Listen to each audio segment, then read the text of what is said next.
Government अपेक्षा सर्वजनामुखी आत्मनिजुक्ति योजना माध्यम पाठ पढ़िले सबुठु सुविधा गवर्नमेंट भी कम मूल्य रे पाठ पढ़ी पारिबे एही सर्वजनामुखी आत्मनिजुक्ति योजना रे जेउ पिला माने इच्छुक यथाशीघ्र आसी एडमिशन नियंतु तेबे आसंतु सुनिबा शिक्षाविद तथा समाजसेवी श्रीजुक्त विकास चंद्र सेठी ए बाबद रे कोन कहिसंती। सर नमस्कार, शुभ संध्या। शुभ संध्या सर, अनुधान टीवी को आपको स्वागत। सर आज प्रश्न एया थिला जे गवर्नमेंट जो पैरामेडिकल ट्रेनिंग दउचंती सेठी सर खाइबा रहिबा खर्च बेसी रहउची ना सर सर्वजनामुखी आत्मनिजुक्ति योजना रे रहिबा खाइबा खर्च सर बेसी रहउची? जय जगन्नाथ। सर्वप्रथम ए जगतर प्रत्येक गुरुजन छात्र छात्री को पिता माता को मोर प्रणाम। आज आमर ये अनुधान टीवी स्टूडियो रे पुणी आम आ गोटे आलोचना मत डाकी तो ये आलोचना हूँ आमर सर्वजनामुखी आत्मनिजुक्ति योजना। ये योजना आज ओडिशा रे चहड़ पड़ जाइए। प्रत्येक स्कूल कॉलेज सबुआड़ू आम पाक मेसेज आसूची एवं आमर भी ए योजना प्रत्येक स्कूल कॉलेज सबुआड़े आमर भी जीके टेस्ट आरंभ हो जाइए। ये योजना रे क्वेश्चन आसिला मैडम को तरफ तो ये योजना रे खाइबा पीवा रहिबा पढ़िबा बही यूनिफॉर्म ड्रेस साबुन जोता ये सब खर्च गवर्नमेंट अपेक्षा गवर्नमेंट पाखु बेसी पड़ुछि ना कम पड़ुछि। तो मु तो आपण मान को प्राय बधे सोशल मीडिया रे पेपर रे आम प्रोस्पेक्टस रे वेबसाइट रे सब हम छाड़ी दीचु। यही जो योजना आमर होईची जे भी कौन सी डिग्री कोर्स करेंगे एडमिशन हेबे वर्ष को तार लक्ष टंका वर्ष लक्ष टंका से खाइबा रहिबा पढ़िबा बही यूनिफॉर्म ड्रेस आफरन जोता ट्रांसपोर्टिंग बस फी एवरीथिंग से रोचे। जग ट्रेनिंग भी नेबे कंप्यूटर ट्रेनिंग नेबे ता सहित तांकर आहुरी कोचिंग नेबे माने कोचिंग भी से रोचे इनक्लूडिंग जो पिला पाठ पढ़ले प्रतिदिन 4टा क्लास आरंभ है। थ्योरी 4टा क्लास कले प्रैक्टिकल जीवे बाकी जो आम सकाल 8 ରୁ राति 8 पर्यटन आम खटबू गाइड करूँ तो केते घंटा है 12 घंटा से 12 घंटा रू 4 घंटा क्लास रहा खाइले पीले घंटे 2 घंटा रेस्ट नेले प्रैक्टिकल गले 4 घंटा केते 8 8 2 10 घंटा आम संध्या 6:30 ରୁ राति 8 पर्यटन पुणी गाइड करूँ एमती आम 12 घंटा गाइड कर। तो ये कोचिंग रोची कोचिंगटा रोची यही सब जो फैसिलिटी रहा से कोचिंग रे कौन हो पुणी इंटरव्यू गाइड कर जो पिला ये पिला कौन पढ़ी सारे एमाने लक्षे टंकार एडमिशन होती सीना वर्ष को लक्षे 3 वर्ष करसे 3 लाख 4 वर्ष करसे 4 लाख 50% दौर मैंने 3 लाख 1.5 लाख मैं वर्ष को 50,000 लेखा पड़ा आपंकर जोटा 4 वर्ष से 4 लाख 4 लाख 50% कर 50,000 के 2 लाख एससी माने स्टाइफेंड जो पाँच 40-50 हजार मागणा भाया हो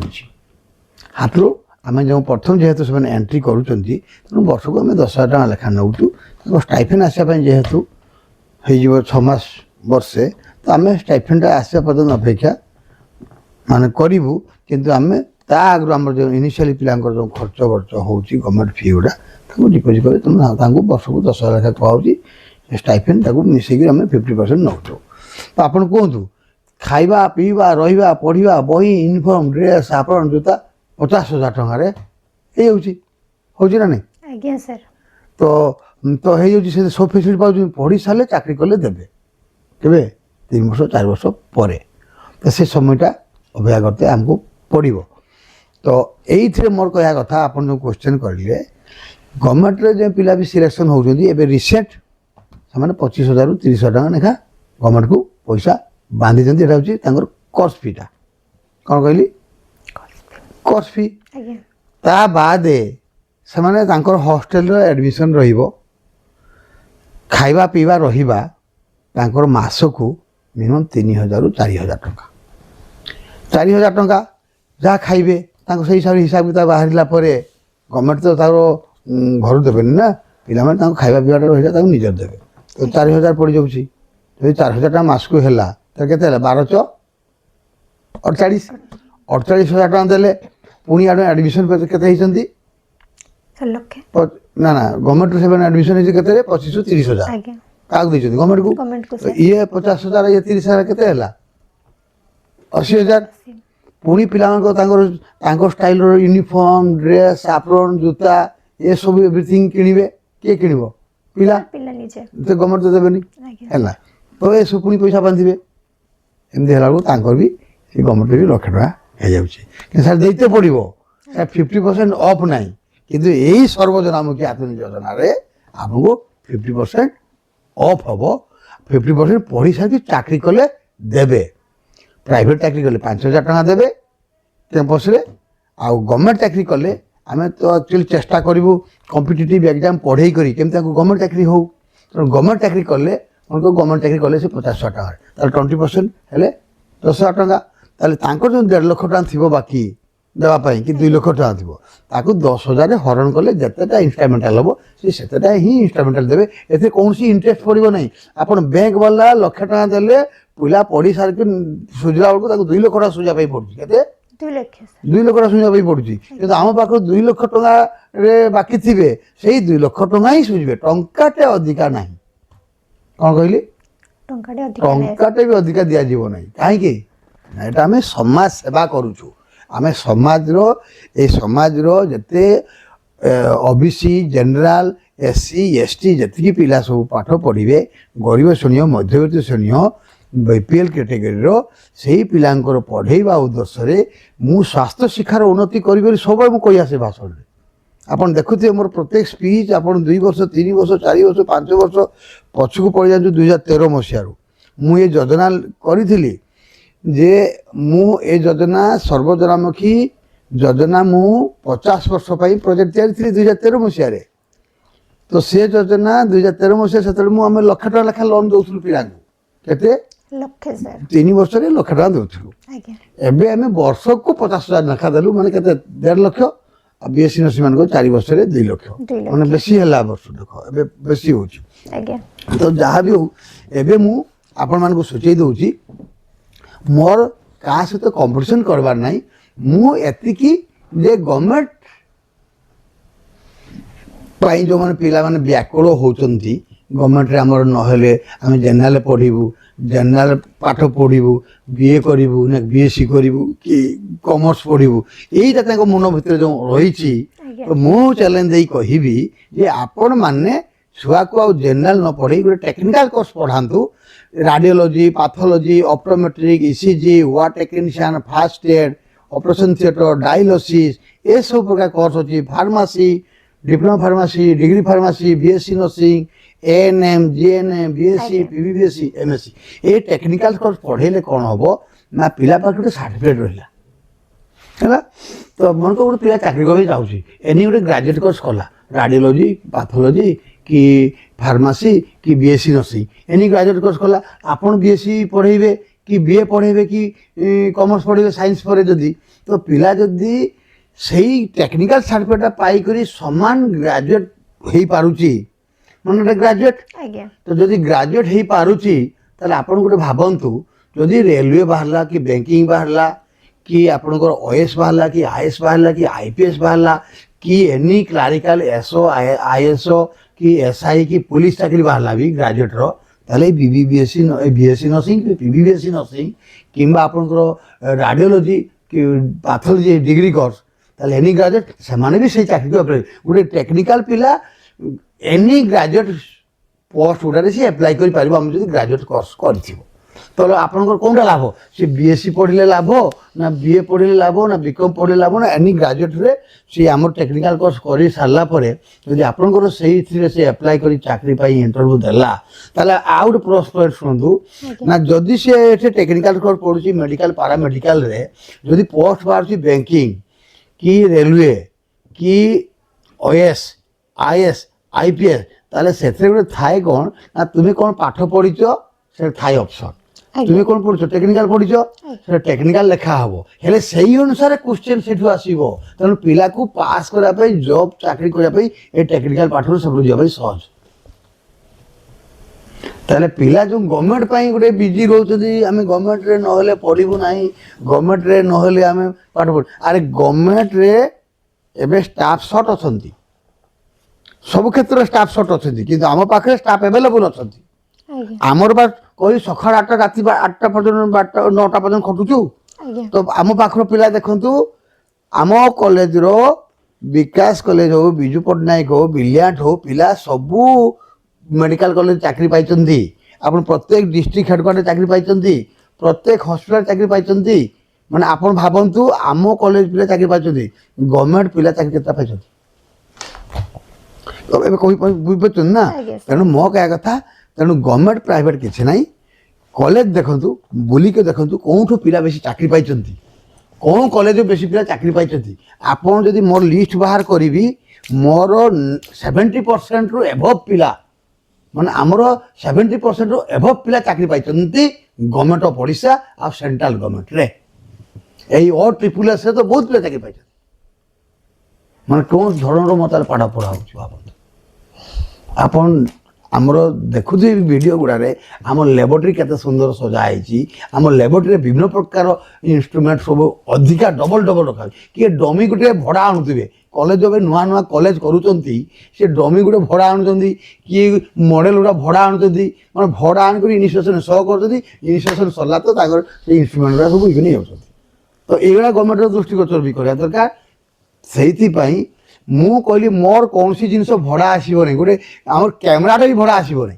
आज्ञा सर आमर म्यूजिकटा भी भड़ा आसबनी कौन सी फंक्शन हेले एटा जानी था माने भाबतु जे आम कॉलेज एस्टाब्लिश के टाइप अछि तेणु मु यही कथा कहूची जे आम पाखरे खाइबा पीबा रहिबा पढ़िबा बही यूनिफॉर्म ड्रेस सापन जूता कंप्यूटर ट्रेनिंग गोटे शुणु कंप्यूटर ट्रेनिंग सहित वीकली ताको डांस भी दिया जाउची संगीत भी सिखा होची पिलांको डांस प्रैक्टिस करुँच डांसर मैडम आजे से भी एक्स्ट्रा ट्रेनिंग दि जाऊँगी जग ट्रेनिंग दि जाऊँगी एक्सरसाइज जग सार को डका हो तेणु यही सब आम पाखे विभिन्न प्रकार सुविधा अच्छी आम पाखे पुणी पिला निजे प्रेजेंटेशन दौर स्मार्ट बोर्ड रे आम पिला प्रेजेंटेशन दौरान तेणु मु कहि आपण मानकर पिला को प्रथम पठातु ये योजन सर्वजनामुखी आत्मनिर्भर योजना को आसतु ये योजन पिला माने आपण देखंतु सब बुलिक देखंतु क्या देखिए कॉलेज देखिए आज्ञा कॉलेज देखिए हॉस्पिटल देखिए लैबोरेटरी देखिए आमर विभिन्न प्रकार लाइब्रेरी देखिए ये सब देखला पर जब पसंद योग्य हम तापर से जानवे पढ़ा अनुसार चाकरी अनुसार जे कौटी भल पढ़ा हो कौटी सस्ता आ खाइबा पीवाटा भी जानवे आम खाइबाटा को बेसी इम्पोर्टाट दिया आमर ताजा माछ आसो माछ जीवंता माछ आसो कुकुड़ा एटी को आसो ये कटा हम आम कटा मेसीन सब अच्छी माने पिला को खाइबाटा भी पूरा पूरा ग्यारंटी ओरिजिनल दि जाऊँगी सबू जिनस परिवार डायरेक्ट आम गदी डायरेक्ट आसो डायरेक्ट कर आसो परिवा एमती बासी परिवा किना कर ना पूरा डायरेक्ट माल ओह्ल धरिक आस सब खाइबा पाइबा पूरा क्योर निया आम गोटे टिफिनटा दौनु कहीं टिफिन दौनु टिफिनटा सत कहले मुझे देवुनि कहीं ना टिफिन देखो आम छड़ा जिन देवु आज्ञा कौन आड़चप देवु कौन सिंगड़ा देवु कौन बरा देवु कौन तांकर दशा देवु ये जो तेलिया जिनस तो जब आम देवा अभ्यास करूँ पिला एवं पाइल्स हे भगंदर पाइल्स यहीपरि विभिन्न प्रकार गैस्ट्रिक बेमार हम तेणु आम से कहूँ छुआ मान कौन मांसरे से जो खावा पीवा ये सब तेलिया जिनस जीर्ण कर पारे तो घर चूड़ा मुढ़ी बिस्कुट जहाँ आनिक रखिए सका सन्धार कौन दिन मन है दीदी आम गुपचुप मगे दूचु कौन चाउमिन एठे कर दूचु कौन दिन चिकेन पकड़ा कर दूचु माने आमर मन अनुसार मन अनुसार आम देखु पिला कौनटा देले भल हम पिला बाहर को जाऊना छाड़ा ना ये सब चली तेणु आम कॉलेजटा सुविधा आप बुझीपार खाइबा रहिबा पढ़िबा बही यूनिफॉर्म आप जूता 50,000 टଙ୍କା किए देव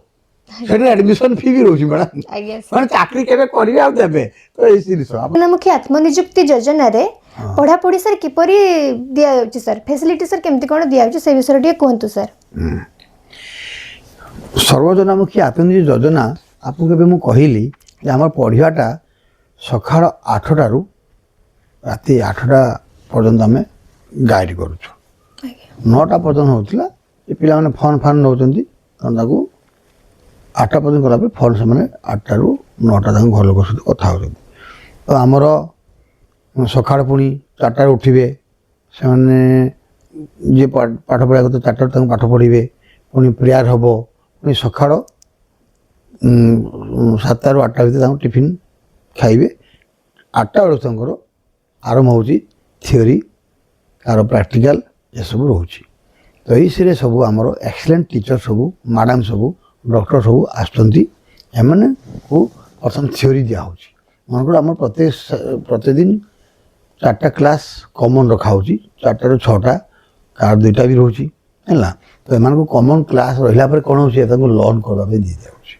ପାଠ ଲର୍ନ କରିବେ ସେଥିରେ ପୁଣି 20 ପେଜ୍ ଲେଖା ପ୍ରାକ୍ଟିସ୍ କରିବେ। ତା ସହିତ ତାଙ୍କୁ ଆମେ 20ଟା ଅବଜେକ୍ଟିଭ୍ ପ୍ରତିଦିନ ଦେଉଛୁ। ଆମର ଯେଉଁଟା ପିଲାମାନେ ଆମର ଚାକିରି କଲେ ଯାଇକି ଆମକୁ ଟଙ୍କା ସୁଝିବେ ତେଣୁ ଆମର ଏମ୍ ରହୁଛି କ'ଣ ନା ପିଲାମାନେ କେମିତି ଚାକିରି ପାଇବେ। ତ ଆମର ଚାକିରି କେମିତି ପାଇବେ ପିଲା ପାଠ ପଢ଼ିଲେ ତାଙ୍କ କମ୍ପିଟେଟିଭ୍ ପାଇଁ ତାଙ୍କ ଗାଇଡ଼ ବୁକ୍ ଆମେ ଆଣି ଦେଉଛୁ। ହାଇ ଟାର୍ଗେଟ୍ ତାପରେ ଏମ୍ସ ତାପରେ ରେଲୱେ CRPF ଏଇସବୁ ଯେଉଁ ଚାକିରି ତାଙ୍କର ପାଇଁ ବହି ରହିଛି ଏ ଗାଇଡ଼ ବୁକ୍ ବି ଆମେ ତାକୁ ଫଲୋଅପ୍ କରାଉଛୁ। ଏଗୁଡ଼ା ଯଦି ଫଲୋଅପ୍ କଲେ କ'ଣ ହେବ ନା ପାଠ ପଢ଼ିବା ସାଙ୍ଗରେ ଇଣ୍ଟରଭ୍ୟୁ ପାଇଁ ବି ତାଙ୍କର ଆମେ ପ୍ରିପାରେସନ୍ କରିଦେଉଛୁ। ଯେତେବେଳେ ଇଣ୍ଟରଭ୍ୟୁ ପାଇଁ ପ୍ରିପାରେସନ୍ ହେଇଯାଉଛି ପଢ଼ି ସାରିଲେ ସେମାନେ ଇଣ୍ଟରଭ୍ୟୁ ଦେବେ। ପଢ଼ି ସାରିଲେ ସାର୍ଟିଫିକେଟ୍ ପାଇଲେ ଇଣ୍ଟରଭ୍ୟୁ ଦେବେ ନା। ତେଣୁ ଇଣ୍ଟରଭ୍ୟୁ ଦେବା ମାନେ ଚାକିରି ପାଇବେ। ଚାକିରି ପାଇଲେ ଦେଖିକି ଏ ଅନୁଷ୍ଠାନର ଟଙ୍କାଟାକୁ ସେମାନେ ସୁଝିବେ। ତେଣୁ ଆମ ପାଠପଢ଼ା ଭଲ ହେଉଛି। ତେଣୁ ଆମର କ'ଣ ଆମର ଗୋଟେ ଏମ୍ ରହିଲା ଲକ୍ଷ୍ୟ ରହିଲା କ'ଣ ଗୋଟେ ପିଲା କେମିତି ଚାକିରି ପାଇବ। କ'ଣ କହିଲି ଚାକିରି ପାଇବ ସାର୍। ପିଲା କେମିତି ଚାକିରି ପାଇବ କେଉଁଠି ଚାକିରି ପାଇବ ପ୍ରାଇଭେଟ୍ ଚାକିରିକୁ ଆମେ ବେଶୀ ଇମ୍ପୋର୍ଟାଣ୍ଟ କରୁନୁ। ଆମେ ଗଭର୍ଣ୍ଣମେଣ୍ଟ ଚାକିରି କେମିତି ପାଇବ କ'ଣ କହୁଛି ଗଭର୍ଣ୍ଣମେଣ୍ଟ ଚାକିରି ସେଣ୍ଟ୍ରାଲ ଗଭର୍ଣ୍ଣମେଣ୍ଟ ହଉ କି ଷ୍ଟେଟ୍ ଗଭର୍ଣ୍ଣମେଣ୍ଟ ହଉ ସେ ଗଭର୍ଣ୍ଣମେଣ୍ଟ ଚାକିରି କେମିତି ପାଇବ। ଖାଲି ନର୍ସିଂ ବୋଲି ନାହିଁ ବିଭିନ୍ନ ପ୍ରକାର ଆମେ ତାକୁ ଚାକିରି ପାଇଁ କମ୍ପିଟେଟିଭ୍ କରିବୁ ନା। ବ୍ୟାଙ୍କିଂ ରେଲୱେ ନର୍ସିଂ ସବୁ ପ୍ରକାର ପାଠ ପଢ଼ି ଆମେ ତାକୁ କରିବୁ। ତେଣୁ ତାକୁ ଯାହା ଚାକିରି ପାଇବ ତାକୁ ଇଣ୍ଟରଭ୍ୟୁ ଆମେ ଦେବୁ। ସେ ପଢ଼ି ସାରିଲା ପରେ ତାର 4 ବର୍ଷ କୋର୍ସ ହେଲା ପରେ ଆମେ ଆଉ ଗୋଟେ ଟାର୍ଗେଟ୍ କରୁଛୁ କ'ଣ ତାଙ୍କୁ ଆଉ ଥରେ ମାଣ୍ଡାଟୋରି ଆମେ ଆଉ ଗୋଟେ ବର୍ଷ ରଖିବୁ। କାହିଁକି ରଖିବୁ ନା ଯେପର୍ଯ୍ୟନ୍ତ ସେ ଇଣ୍ଟରଭ୍ୟୁ ପାଇଁ ପ୍ରିପାରେସନ୍ ହେଇକି ଓକେ ନ ହେଇଛି ଆମେ ତାକୁ ଛାଡ଼ିବୁ ନାହିଁ। ଏବେ ତ ସାଇକି ଚାକିରି ପାଇଁ ପଢ଼ିବେ ସେ ଚାକିରି ପାଇଁ ତାଙ୍କ ଇଚ୍ଛାରେ ଦେଇପାରିବେନି। ସେ ପିଲା ଆମ ଇଚ୍ଛାରେ ଘରକୁ ଛୁଟିବେ। ମୋର ଦୁର୍ଗା ପୂଜା ଛୁଟି 10 ଦିନ ହେଲା ଆମେ ତାକୁ 5 ଦିନ ଛାଡ଼ିବୁ 10 ଦିନ ଛାଡ଼ିବୁ ନାହିଁ। ଆମର ସାମର ଭ୍ୟାକେସନ୍ ହେଇଗଲା ଆମକୁ ମାସେ ଆମେ ମାସେ ଛାଡ଼ିବୁ ନାହିଁ ମାତ୍ର 10 ଦିନ ଛାଡ଼ିବୁ। ଆମେ ବି AC ଲଗେଇ ଦେବୁ ସବୁ ପିଲା AC ଲଗା ହେବ ହଷ୍ଟେଲରେ AC ଲଗା ହେବ AC ରୁମ୍ରେ ରହିବେ। ତେଣୁ ଆମେ ପିଲାଙ୍କୁ ଛାଡ଼ିବୁ ନାହିଁ। ଗରମ ହେଲେ ସିନା ଛାଡ଼ିବୁ ଥଣ୍ଡା ତ ଦେବ। ତେଣୁ ପିଲାଙ୍କୁ ଆମେ ହଷ୍ଟେଲରୁ ଛାଡ଼ିବୁ ନାହିଁ। ପାଠ ପଢ଼ା ଉପରେ ବେଶୀ ଗାଇଡ଼ କରିବୁ। ଘରକୁ ଯଦି ବି ଯିବେ ଦିନେ ଆସିବେ ଦିନେ 2 ଦିନ ମଝିରେ ରହିବେ 3 ଦିନ 5 ଦିନିଆ ଛୁଟି ରହିବ। ଆଉ 10-15 ଦିନ ଛୁଟି ହେବ ନାହିଁ। ଆମର ଗଭର୍ଣ୍ଣମେଣ୍ଟ ଆମକୁ କହିଛି ଯେ ଯେତିକି ତାର ଟାର୍ଗେଟ୍ ଦେଇଛନ୍ତି ଛୁଟି ପାଇଁ ସେଠୁ ଆମେ କମ୍ ଛୁଟି ଦେବୁ। ଆମର ନହେଲେ ପିଲାଙ୍କ ପାଠପଢ଼ା ସବୁ ଭୁଲିଯିବେ ଏସବୁ। ତେଣୁ ଆମ ପାଠପଢ଼ା ବହୁତ ଭଲ ହେଉଛି। ଆଉ ପାଠପଢ଼ା ଉପରେ ତାଙ୍କୁ ଗାଇଡ଼ କରାଯାଉଛି। ଆଉ ୟା ଉପରେ ଆମର ତାଙ୍କ ପାଇଁ କମ୍ପ୍ୟୁଟର ଫ୍ୟାସିଲିଟି ଦେଇଛୁ। କମ୍ପ୍ୟୁଟର ବସିକି ତାଙ୍କୁ ବିଭିନ୍ନ ପ୍ରକାର ପାଠ ନୋଟ୍ ଲେଖିପାରିବେ ନୋଟ୍ ଦେଖିପାରିବେ ବିଭିନ୍ନ ପ୍ରକାର ତାଙ୍କର ପ୍ରେଜେଣ୍ଟେସନ୍ଟା ତିଆରି ପାରିବେ। ତେଣୁ ତାଙ୍କୁ କମ୍ପ୍ୟୁଟର ଫ୍ୟାସିଲିଟି ମଧ୍ୟ ସବୁବେଳେ 24 ଆୱାର ଆମର ସେ କମ୍ପ୍ୟୁଟର ରୁମ୍ ଖୋଲା ରହୁଛି। ଯେତେବେଳେ ଯିବେ ପିଲା କମ୍ପ୍ୟୁଟର ରୁମ୍ ବସିବେ। ଆଉ ସେଥିପାଇଁ ଆମର ନେଟ୍ ବି ଫ୍ରି। ସାର୍ ଆପଣଙ୍କର ସର୍ବଜନମୁଖୀ ଆତ୍ମନିଯୁକ୍ତି ଯୋଜନାରେ ଆଡମିସନ୍ ଲାଷ୍ଟ ଡେଟ୍ ସାର୍ କେବେ ରହୁଛି ଆଉ ସାର୍ ଟ୍ରେନିଂ କେବେଠୁ ଷ୍ଟାର୍ଟ ହେଉଛି ସାର୍?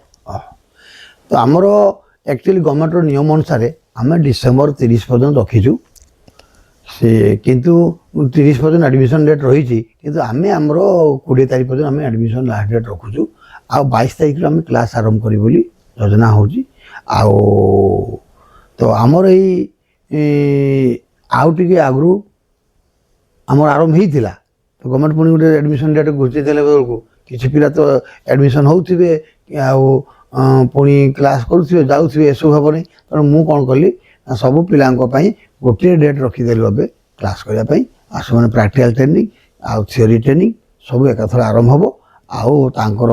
ଏବେ ପ୍ରୋଗ୍ରାମ୍ ୱେଲକମ୍ ପ୍ରୋଗ୍ରାମ୍ ତାଙ୍କ ଫେୟାରୱେଲ୍ ପ୍ରୋଗ୍ରାମ୍ ଆନୁଆଲ୍ ଫଙ୍କସନ୍ ଏସବୁ ଗୁଡ଼ା ସବୁ ସେ ଭିତରେ ତାଙ୍କ ରହିବ। ଆଉ ବହୁତ ଶୀଘ୍ର ଆମର ଟ୍ରେନିଂ ଆରମ୍ଭ ହେଉଛି। ଆମେ 22 ତାରିଖ କହିଦେଲି ସାରିଲିନି 22 ତାରିଖଟାକୁ ଆମେ ରଖୁଛୁ। ଆଗକୁ ପୁଣି ତାଙ୍କର ପଢ଼ିବେ କିଛି ଦିନ ତାଙ୍କ ମାଇଣ୍ଡ ଫ୍ରେଶ୍ ପୁଣି ଛୁଟି ହେବ। ମକର ପର୍ବ ଆସୁଛି ମୟୂରଭଞ୍ଜ ଗୋଟେ ବଡ଼ ମକର ପର୍ବ। ଏ ମକର ପର୍ବ କିଛି ପୁଣି ଆସରେ 5 ଦିନ ପାଇଁ 3 ଦିନ ପାଇଁ ଗୋଟେ ଛୁଟି ରହିବ। କାହିଁକି ନହେଲେ ପିଲା ପ୍ରଥମ ନୂଆ ଆସିଲେ ତାଙ୍କର ମାଇଣ୍ଡ ଫ୍ରେଶ୍ ଦରକାର। ତାଙ୍କ ସେ ଭିତରେ ୟୁନିଫର୍ମ ତିଆରି ହେବ ତ ତାଙ୍କ ୟୁନିଫର୍ମ କପଡ଼ା ଆସିଯିବ ୟୁନିଫର୍ମ ମାପ ନେବ ତିଆରି କରି ସେମାନେ ସିଲେଇ କରି ଘରୁ ଆସିଲା ବେଳକୁ ଆମର ଠିକ୍ଠାକ୍ ହେଇଯିବ ତେଣୁ ବହୁତ ଶୀଘ୍ର ଆମର ଟ୍ରେନିଂ ଆରମ୍ଭ ହେଇଯାଉଛି ଆଉ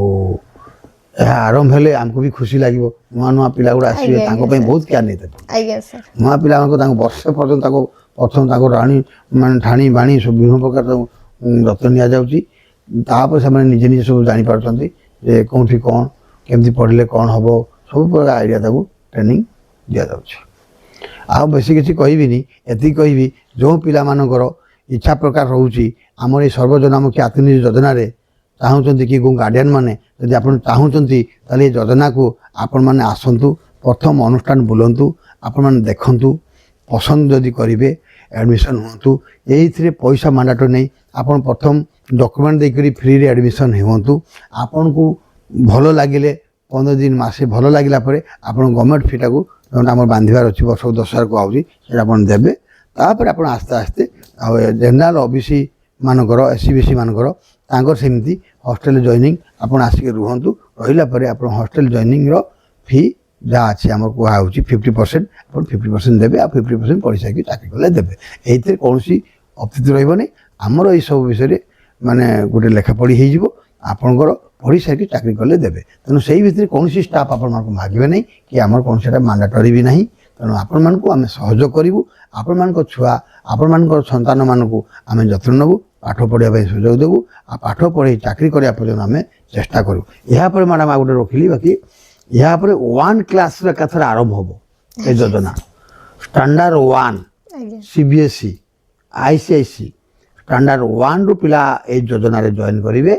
ପୁରା +2 ପଢ଼ି ସାରିକରି ଟେକ୍ନିକାଲ ପାଠ ପଢ଼ି ସାରିବେ ଚାକିରି କରିକି ଘରକୁ ଯିବେ ଏ ଯୋଜନା ୱାର୍ଲଡରେ ନମ୍ବର 1 ପ୍ରୋଜେକ୍ଟ କରାହେଇଛି ସର୍ବଜନାମୁଖୀ ଆତ୍ମନିଯୁକ୍ତି ଯୋଜନା ଏ ଯୋଜନା କେହି କରିନାହାନ୍ତି ଆଉ ଚେଷ୍ଟା ବି କରିନାହାନ୍ତି ମୁଁ ଫାଷ୍ଟ ୟାକୁ ଯୋଜନା ଲେଖିଥିଲି 2001ରେ ଯୋଜନା ମୁଁ କରିବି 2001ରୁ ଆଶା ରଖି ଆଜି ମୁଁ 2025ରେ କରିବି ମାନେ 25 ବର୍ଷ ପରେ ମୁଁ ଏ ଜିନିଷଟାକୁ ଏବେ କରିପାରିବି ବୋଲି ଆଶା ରଖିଲି କାହିଁକିନା ଏଇ ଯେଉଁ ପିଲାମାନଙ୍କ ଖାଇବା ପିଇବା ଖର୍ଚ୍ଚ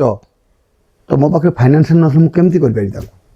ତେଣୁ ଏସବୁ ଖର୍ଚ୍ଚ ବହନ କରିବା ପାଇଁ ଆମକୁ ଫାଇନାନ୍ସିଆଲ ଷ୍ଟ୍ରଙ୍ଗ ହେବା ଦରକାର ସେଥିପାଇଁ ମୁଁ କରିପାରୁନଥିଲି ଏବେ ମୁଁ ନିହାତି କରିପାରିବି ଆଉ ପିଲାମାନଙ୍କ ସହଯୋଗ କରିପାରିବି ବୋଲି ହାତ ବଢ଼ି ବୋଲି ଆସୁଛି ତେଣୁ ମୁଁ ପଲିଟିକାଲରେ ଥିଲି ପଲିଟିକାଲ ଆଉ ଯିବିନି ମାଇଣ୍ଡ ମେକଅପ୍ କରୁଛି ପଲିଟିକାଲ ଯିବିନି ବରଂ ଏ ଛାତ୍ରଛାତ୍ରୀମାନଙ୍କର ସେବା କରିବି ଛାତ୍ରଛାତ୍ରୀମାନଙ୍କୁ ପାଠ ପଢ଼ି ଚାକିରି କରେଇବି ତାଙ୍କ ବାପା ମାଆଙ୍କ ଆଖିରେ ମୁହଁରେ ଟିକେ ହସ ଦେଲେ ମୋତେ ସେଇଟା ଖୁସି ଲାଗେ ବୋଲି ମୁଁ ଷ୍ଟାଣ୍ଡାର୍ଡ 1ରୁ ଏସବୁ କଲେଜ କରିଛି +2 ପର୍ଯ୍ୟନ୍ତ +2 ପରେ ଟେକ୍ନିକାଲ ସବୁ କରିଛି ଆଜ୍ଞା ସାର୍ ଧନ୍ୟବାଦ ନମସ୍କାର ସାର୍ ନମସ୍କାର ଆପଣ ଅନୁଧ୍ୟାନ ଟିଭି ଏହିପରି ବିଭିନ୍ନ ପ୍ରକାର ଆମର ନେତା ମନ୍ତ୍ରୀ ବିଭିନ୍ନ ପ୍ରକାର ଅଫିସରମାନଙ୍କୁ ଆପଣ ଡାକିକି ଯଦି ଏମିତି ସବୁ କ୍ୱେଶ୍ଚନ୍ କରନ୍ତେ ତାହେଲେ ସମାଜ ବହୁତ ପରିବର୍ତ୍ତନ ହୁଅନ୍ତା ବିଭିନ୍ନ ପ୍ରକାର ଯେଉଁ ଗୁଣ୍ଡା ଗାର୍ଦି ଚାଲିଛି ଏଥିରେ ବିଭିନ୍ନ ପ୍ରକାର ଅସାମାଜିକ କାମ ଚାଲିଛି ଏଇଟା ଯଦି ଆପଣଙ୍କ କ୍ୱେଶ୍ଚନ୍ ଏମିତି ସବୁ ଡାକିକି ସବୁ ସମସ୍ତଙ୍କୁ ପଚାରନ୍ତେ ଆଉ ବିଭିନ୍ନ ପ୍ରକାର ସମାଜକୁ ସଚେତନ କଲା ଭଳିଆ କିଛି ପ୍ରୋଗ୍ରାମ ହୁଅନ୍ତା ତାହେଲେ ନିହାତି ଆହୁରି କିଛି ପରିବର୍ତ୍ତନ ହେବ ନମସ୍କାର ନମସ୍କାର ସାର୍ ଜୟ ହିନ୍ଦ ଜୟ ଭାରତ ଜୟ ଜଗନ୍ନାଥ ଆଜ୍ଞା ସାର୍